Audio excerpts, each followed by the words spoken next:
आज ही Doubtnut app download करें। Doubtnut पर होगा अब आपके सभी मैथ्स, केमिस्ट्री, फिजिक्स और बायोलॉजी डाउट्स का सफाया। बस अपने क्वेश्चन की फोटो खींचो, उसे क्रॉप करो और तुरंत वीडियो सोल्यूशन पाओ। Download now.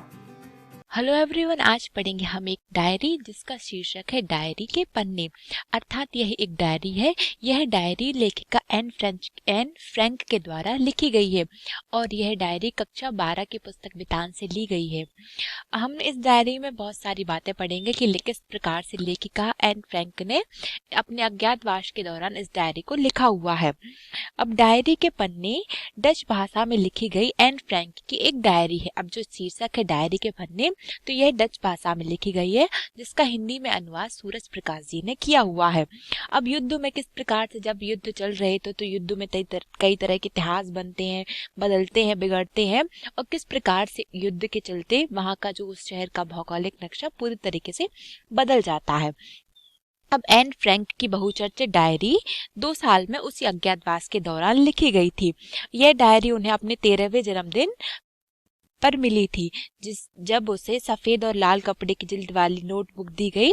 तभी से लेखिका ने यह तय कर लिया था कि इसी नोटबुक को वह अपनी डायरी बनाएंगी और डायरी में बहुत सारी चीजों को लिखेंगी। और जब उन्हें अपने जन्मदिन पर उपहार का मतलब होता है तोहफा, तो तोहफे में ही एक गुड़िया मिली थी जिसका उन्होंने नाम रखा था किट्टी। तो किट्टी को ही संबोधित करते हुए उन्होंने इस डायरी को लिखना शुरू किया। अब लेखिका ने इस डायरी में वही सब लिखा है जो उनके अज्ञातवास के दौरान जो भी हुआ था। अब चलिए हम इस डायरी को पढ़ते हैं। बुधवार 8 जुलाई सन 1942 की बात है। यह बात सन 1942 की है। तब वहां पर युद्ध चल रहा था। तो लेखिका ने लिखा है, प्यारी किट्टी उनकी एक गुड़िया थी जिस एक खिलौना था। तो उन्होंने उसी को संबोधित करते हुए इस डायरी को लिखा हुआ है।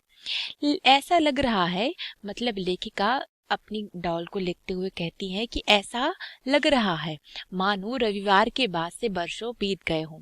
अब लेखिका जो कि अपनी खिलौने से, जिसका नाम उन्होंने किट्टी रखा हुआ है, उससे बात करते हुए और ये डायरी लिख रही हैं, तो उन्होंने लिखा है कि ऐसा लग रहा है मानो रविवार के बाद से बरसों बीत गए हों। इतना कुछ हो गया है जैसे पूरी दुनिया ही उलट पुलट गई हो। अब चूंकि वो युद्ध का समय चल रहा था, इसीलिए उन्होंने लिखा है कि इतना कुछ हो गया है कि जैसे हमारी पूरी ही दुनिया बदल गई हो। लेकिन जैसा कि तुम देख सकती हो किट्टी, मैं जिंदा हूँ, लेकिन यह मत पूछो कि कहाँ और कैसे। मैं जो कुछ भी कह रही हूँ उसमें शायद ही कोई बात तुम्हारे पल्ले पड़े, इसीलिए मैं तुम्हें शुरू से बताती हूँ रविवार की दोपहर को क्या हुआ। अब जो लेखिका है वह अपने खिलौने से बात करते हुए कहती हैं कि ऐसा लग रहा है जैसे रविवार के दिन के बाद से पूरी दुनिया ही बदल गई हो और यहाँ पर इतना कुछ हो गया है कि जैसे लग रहा है कि सब कुछ बदल गया है। लेकिन तुम देख सकती हो कि मैं जिंदा हूँ। अब लेखिका लिख रही है कि मैं जिंदा हूँ, लेकिन यह मत पूछो मैं कहाँ हूँ, किस हाल में हूँ, और मैं जो भी कह रही हूँ यह सारी बातें शायद तुम्हें समझ में ना आए, इसीलिए मैं तुम्हें सब कुछ शुरू से बताती हूँ।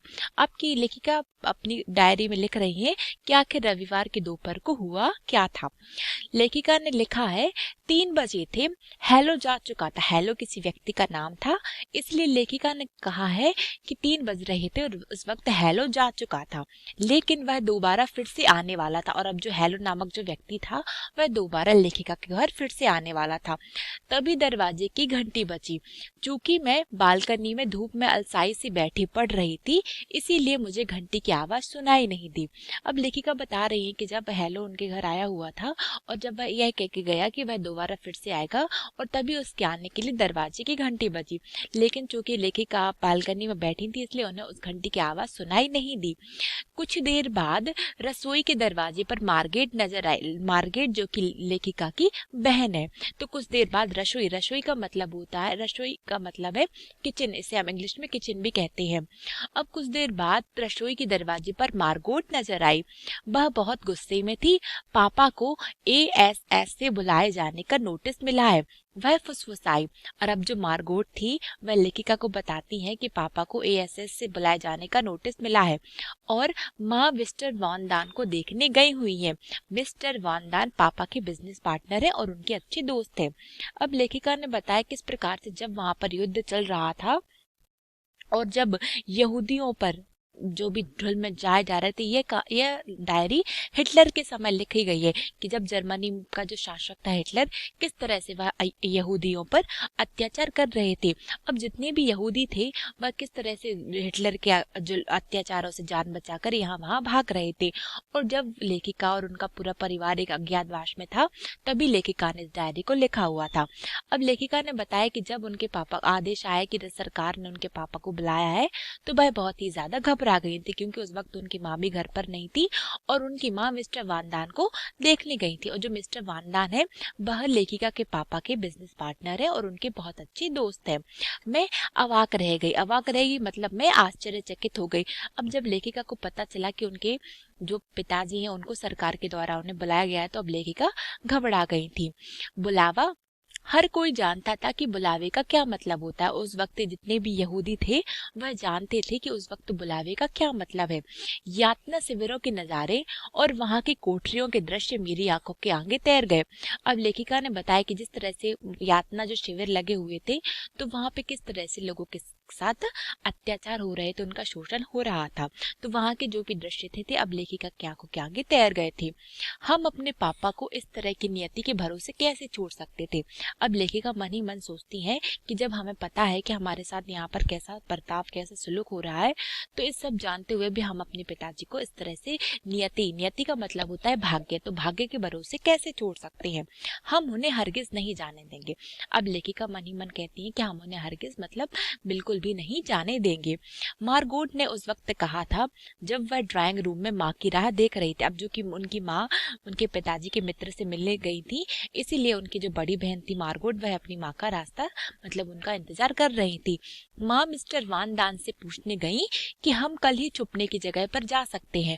अब चूंकि ये शरणार्थी थे और यहूदियों पर वहां पर बहुत ज्यादा अत्याचार हो रहे थे, इसलिए लेखिका की जो माँ और पिताजी हैं वह उन्हें सही सलामत सुरक्षित स्थान पर ले जाने की योजना बना रहे थे।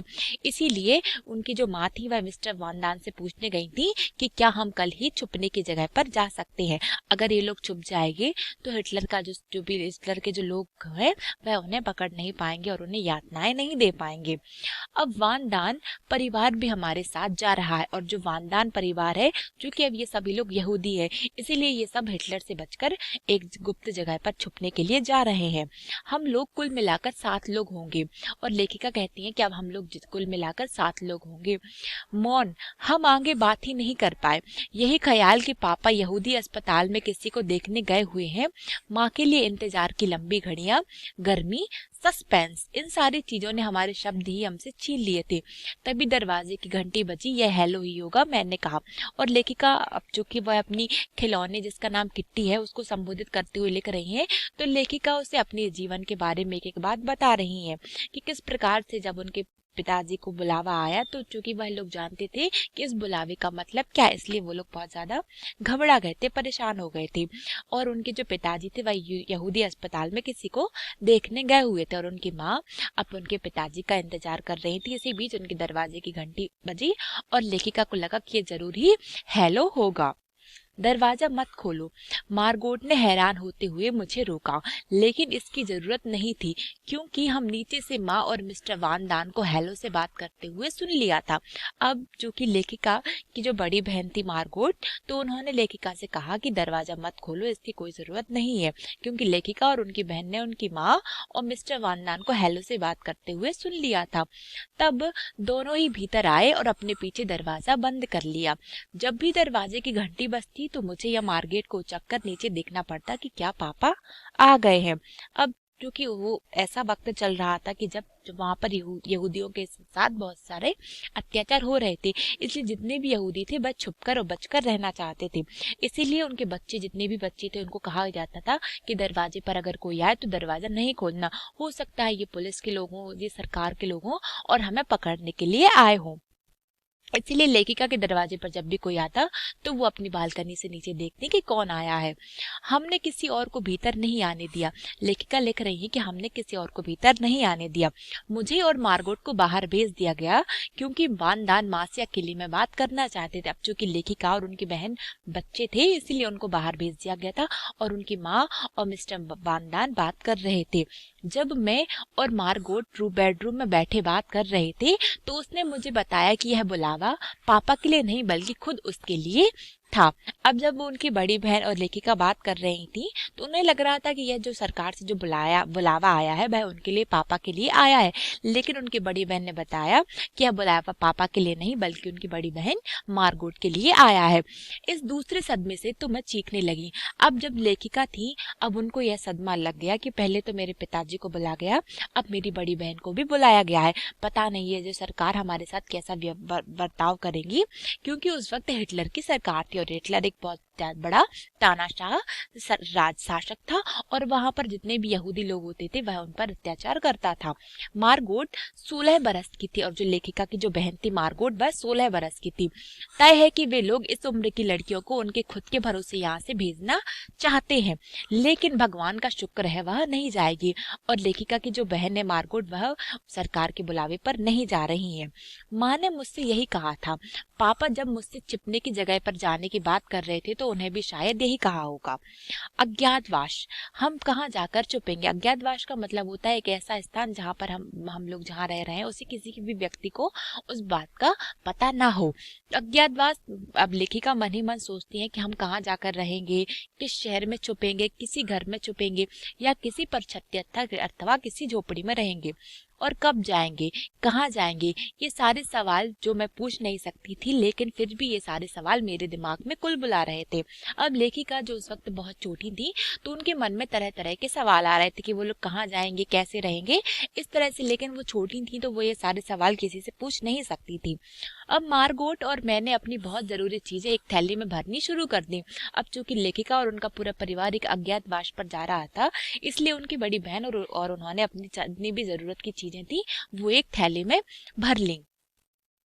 मैंने सबसे पहले यह अपने थैली में डायरी ठूसी। अब चूंकि लेखिका को यह डायरी बहुत अत्यधिक प्रिय थी इसीलिए उन्होंने अपने जरूरी सामान में थैली में सबसे पहले यही डायरी लिखी थी। इसके बाद मैंने कलर, रुमाल, स्कूली किताबें, एक कंघी और कुछ पुरानी चिट्ठियां थैले में डाली। मैं अज्ञातवास में जाने के ख्याल से इतनी अधिक आतंकित थी कि मैंने थैले में अजीबोगरीब चीजें भर डाली। फिर भी मुझे अफसोस नहीं है। स्मृतियां मेरे लिए पोशाकों की तुलना में ज्यादा मायने रखती हैं। तब हमने मिस्टर क्लीमैन को फोन किया कि क्या वे शाम को हमारे घर आ पाएंगे। अब लेखिका बता रही हैं कि जब उन्हें पता चला कि उन्हें अज्ञातवास में जाकर रहना है इसलिए उन्होंने अपनी कुछ जरूरत के सामान के साथ साथ यह डायरी भी अपने थैले में रख ली। अब लेखिका अब अज्ञातवास जाने के ख्याल से बहुत ज्यादा डरी हुई थी और इसीलिए वो अपने थैले में बहुत ही अजीब सामान रख रही थी। इसीलिए उन्होंने बाद में लिखा है कि मुझे मेरे पोशाकों की तुलना मतलब मेरे कपड़ों की तुलना में मेरे लिए जो भी मेरे खिलौने जो स्मृतियां हैं मेरे लिए यह ज्यादा मायने रखती हैं। तब लेखिका और उनके परिवार ने मिस्टर क्लीमैन एक व्यक्ति का नाम है जो कि उनके पिताजी के दफ्तर में ऑफिस में साथ में काम करते थे। तो मिस्टर क्लीमैन को फोन किया कि क्या वे शाम को हमारे घर आएंगे। मिस्टर वानदान चले गए ताकि मिएप को लेवा ला सके। मिएप आई और वादा किया कि वे रात को एक बार फिर आएंगे। अब जो मिएप है वह मिस्टर वानदान की पत्नी है। तो मिस्टर वानदान गए और उन्होंने कहा कि वह मिएप को लेवा लाएंगे और फिर मिएप आई और वादा किया कि वो रात को एक बार फिर आएंगी। अब जो मिएप थी वे अपने साथ जूतों, ड्रेसों, जैकेटों और अंडरवियरों तथा स्टॉकिंग से भरा एक थैला लेकर आई थी। इसके बाद हमारे फ्लैट में सन्नाटा छा गया। हम में से किसी को भी खाना खाने की इच्छा ही नहीं हुई। मौसम अभी भी गर्म था और सारी चीजें जैसे हमारे लिए अजनबी होती चली गई। अब चूंकि वह इस वक्त की बात चले जहाँ पर पूरे विश्व में युद्ध चल रहा था इसीलिए उनको अज्ञातवास में जाना पड़ा और उन्हें बहुत घबरा रही थी और उनके साथ जो मिस्टर वीएफ थी वह अपनी सारी जरूरत का सामान लेकर आई हुई थी। हमने अपना ऊपर वाला एक बड़ा कमरा 31 बरस के एक विधुर मिस्टर गोल्ड सिम को किराए पर दे रखा था। विधुर का मतलब है जिसकी पत्नी की मृत्यु हो चुकी है। तो लेखिका बता रही है कि उन्होंने अपने घर का जो ऊपर वाला बड़ा कमरा था वह 30 साल के एक व्यक्ति मिस्टर गोल्ड सिम को किराए पर दे रखा था। तय था कि उसे उस शाम कोई काम धंधा नहीं था। इसके बावजूद, हमारे कई इशारों के बावजूद, वह रात 10 तक वहीं पर मंडराता रहा। अब लेखिका बता रही किस प्रकार से जो व्यक्ति उनके ऊपर, घर के ऊपर पर रहता था, उन्होंने कई प्रकार से लेखिका और उनके परिवार की मदद की। मिएप और जॉन गिएज रात 11 बजे आए। मिएप 1933 से पापा की कंपनी में काम कर रही थी और इसलिए पापा के करीबी दोस्तों में थी। और जो मिसेज मिएप थी, वह बहुत वर्षों से जो लेखिका के जो पापा है उनके साथ एक एक ऑफिस में काम कर रही थी, इसीलिए वह उनके पापा की बहुत करीबी दोस्त थी। उसके पति जॉन भी पापा के अच्छे दोस्त थे। एक बार फिर जूते, स्टॉकिंग्स, अंडरवियर और किताबें मिएप के गहरे बैग और जॉन की जेबों में गायब हो रही थी। 11:30 बजे वे खुद भी विदा लेकर चले गए। अब जो लेखिका के घर का जितना भी सामान था, वह जॉन और मिस्टर मिएप उसको धीरे धीरे अपने साथ ले जा रहे थे। अब लेखिका लिखती हैं कि मैं बुरी तरह से थक गई थी, फिर भी एक बात मैं अच्छी तरह से जानती थी कि यह रात मेरे अपने बिस्तर में आखिरी रात है, क्योंकि अब उन्हें अपने घर को और इस जगह को छोड़कर अब अज्ञातवास में जाना था। क्योंकि अगर वो लोग यहाँ रहते तो यहाँ की जो सरकार है वह उनको बहुत परेशान करती, क्योंकि वो यहूदी थे। इसलिए वह उन सरकार से बचकर वो एक ऐसी जगह जा रहे थे वहाँ जहाँ वह बस छुपकर सुरक्षित होकर रह सके। अब लेखिका कहती है जब वो जा रही थी तो उन्हें लग रहा था यह रात मेरे अपने बिस्तर में मेरी आखिरी रात है, इसीलिए मैं जैसे घोड़े कर सोई। मेरी नींद अगली सुबह 5:30 बजे मार्गोट के जगाने पर ही खुली और जब लेखिका की बहन ने उन्हें जगाया तभी लेखिका उठी। किस्मत से यह रविवार की तरह गर्म नहीं था। दिन भर गर्म बरसात की फुहारें पड़ती रहीं। अब जो लेखिका है वह अपनी जो डॉल किट्टी को लिख रही थी, तो वो उससे कहती है कि किस्मत की बात है कि अब आज का जो दिन था वह इतना गर्म दिन नहीं था। आज ठंडी ठंडी बरसात की फुहारें पड़ रही थी। हम चारों ने अपने बदन पर इतने ज्यादा कपड़े ले लिए थे कि मानो हम रात फ्रिज में गुजारने जा रहे हो। अब चूंकि लेखिका और उनके माँ उनके पूरे जितने भी परिवार वाले थे, तो वह सब एक अज्ञातवास पर जा रहे थे, इसलिए उन्होंने जितने भी सारा सामान था तो उन्होंने अपने कपड़ों को बहुत सारे कपड़ों को अपने शरीर पर ही पहन लिया था और ऐसा लग रहा था जैसे वो किसी रात में फ्रिज में गुजारने जा रही हूँ। वजह सिर्फ इतनी थी कि हम अपने साथ से ज्यादा कपड़े ले जाना चाहते थे और अब जो कि लेखिका और उनके जो भी परिवार था वह अपने साथ ज्यादा से ज्यादा कपड़े ले जाना चाहते थे, इसीलिए उन्होंने कपड़ों को किसी बैग में रखने की अपेक्षा उन्होंने एक साथ बहुत सारे कपड़े पहन लिए। हम जिस स्थिति में थे उसमें कोई यहूदी व्यक्ति कपड़ों से भरा सूटकेस ले जाने के बारे में सोच भी नहीं सकता था। अब लेखिका बता रही हूँ, युद्ध का समय चल रहा था तो वो लोग उस स्थिति में थे कि जो कि कोई भी यहूदी व्यक्ति अगर कपड़ों से भरा सूटकेस कहीं ले जाता तो जो सरकार थी वह उसे पकड़ लेती, इसीलिए उन्होंने उन कपड़ों को एक के ऊपर एक पहन रखा था। मैंने 2 बनियाने, 3 पैंटें, एक ड्रेस और उसके ऊपर एक स्कर्ट, एक जैकेट, एक बरसाती, 2 जोड़ी स्टॉकिंग्स, भारी जूते, एक कैप, एक स्कार्फ और इन सब के अलावा भी बहुत कुछ और पहन रखा था। घर से निकलने से पहले ही मेरा दम घुटने लगा था, लेकिन किसी को भी परवाह नहीं थी मुझसे पूछे एन कैसा लग रहा है तुम्हें। अब लेखिका बता रही है घर से निकलने के पहले उन्होंने अपने साथ बहुत सारे कपड़ों को पहन रखा था। चूंकि वह एक छोटी बच्ची थी इसलिए उनका दम उन कपड़ों में घुट रहा था, लेकिन किसी ने भी उनसे नहीं पूछा कि तुम्हें कैसा लग रहा है बेटा, क्योंकि उस वक्त का जो दौर चल रहा था तो सभी लोग ज्यादा से ज्यादा सामान लेकर सुरक्षित स्थानों पर जाना चाहते थे। उसी प्रकार लेखिका और उनका परिवार भी एक सुरक्षित स्थान पर जाने की तैयारियां कर रहा था। मार्गोट ने अपने थैले में स्कूल की किताबें ठूस ली थी और वह अपनी साइकिल लेने चली गई और फिर वह मिएप की निगरानी में अज्ञात जगह के लिए रवाना हो गई। और अब जो उनकी बहन थी मार्गोट, वह साइकिल से ही अज्ञात जगह रवाना हो गई थी। कुछ भी रहा हो, मेरे लिए तो वह अनजान जगह थी, क्योंकि मुझे भी अभी भी पता नहीं था कि हम कहाँ जाने वाले हैं। अब चूंकि लेखिका उस वक्त बहुत छोटी थी इसलिए उन्हें पता नहीं था कि वो वहां से कहाँ जाने वाली है। 7:30 बजे हमने भी अपने पीछे दरवाजा बंद किया। मूर्त जही एकमात्र ऐसी जीवित प्राणी थी जिसे मुझे गुड बाय कहना था। अब लेखिका जब अपना घर छोड़कर जा रही थी तो उनके घर पर ऐसा कोई भी व्यक्ति नहीं था जिससे वह जीवित व्यक्ति नहीं था जिसे वह गुड बाय कहती। मूर्ति जही एकमात्र जो उनकी बिल्ली थी वह एकमात्र ऐसी जीवित प्राणी थी जिसे मुझे गुड बाय कहकर जाना था। हमने गोल्ड शिफ्ट के लिए जो नोट छोड़ा उसके अनुसार बिल्ली को पड़ोसियों के यहाँ छोड़ जाना था। अब जो उनके ऊपर जो किराए से एक जो व्यक्ति रहता था गोल्डस्मिथ, तो लेखिका के परिवार ने, लेखिका के पिताजी ने उसके लिए एक नोट छोड़ा कि उनके घर पे जितनी भी बिल्ली हैं उनको पड़ोसियों के यहाँ छोड़ देना, वो जो भी पड़ोसी हैं वो उनका देखभाल करेंगे, वे ही अब उसकी देखभाल करेंगे। खाली बिस्तरे, मेज पर बिखरा नाश्ते का सामान, रसोई में बिल्ली के लिए सेर भर मीट, ये सारी चीजें यही दर्शाती थी कि हम बहुत ही हड़बड़ी में घर छोड़कर गए हैं। लेकिन इम्प्रेशन छोड़कर जाने में हमारी कोई दिलचस्पी नहीं थी। दिलचस्पी का अर्थ होता है रुचि। हम तो किसी भी तरह वहां से निकल जाना चाहते थे और कहीं सुरक्षित स्थान पर पहुंच जाना चाहते थे और कोई बात मायने नहीं रखती थी। अब लेखिका ने बताया कि वो लोग, अब चूंकि वह युद्ध का दौर चल रहा था, तो ऐसे वक्त वो लोग, सिर्फ उनके मन में एक ही बात थी कि वह जल्द से जल्द एक सुरक्षित स्थान पर पहुंचना चाहते थे, क्योंकि वो जो उस वक्त जो हिटलर की सरकार थी वह यहूदियों पर बहुत अधिक अत्याचार कर रही थी। इसलिए उस वक्त के जितने भी यहूदी थे वह अपने पूरे परिवार के सहित जल्दी से जल्दी सुरक्षित स्थान पर पहुंचना चाहते थे। तो लेखिका ने ये सब अपनी एक खिलौने जिसका नाम किट्टी था उसको संबोधित करते हुए लिखा था, और उन्होंने अंत में लिखा है कि बाकी के बारे में तुम्हें कल बताऊंगी, तुम्हारी प्यारी एन। और हम सभी जानते हैं कि यह एक डायरी है और लेखिका ने अपनी डॉल जिसका नाम किट्टी है उसको संबोधित करते हुए इस डायरी को लिखा है, और इसमें उन्होंने अपने पूरे बातें विस्तार से बताई हैं कि किस प्रकार जब उन्हें अपना घर छोड़ के जाना पड़ रहा था एक अज्ञातवास में, तो उन्होंने क्या क्या सामान अपने साथ लिया और उन्हें कितनी ज्यादा परेशानियों का सामना करना पड़ा। हमारा यह भाग यहीं पर समाप्त होता है। धन्यवाद। क्लास 6 से 12 से लेके नीट, IIT, जेईई मेंस और एडवांस के लेवल तक 10 मिलियन से ज्यादा स्टूडेंट्स का भरोसा। आज ही डाउनलोड करें डाउटनेट ऐप या व्हाट्सएप कीजिए अपने डाउट्स 8400 400 400 पर।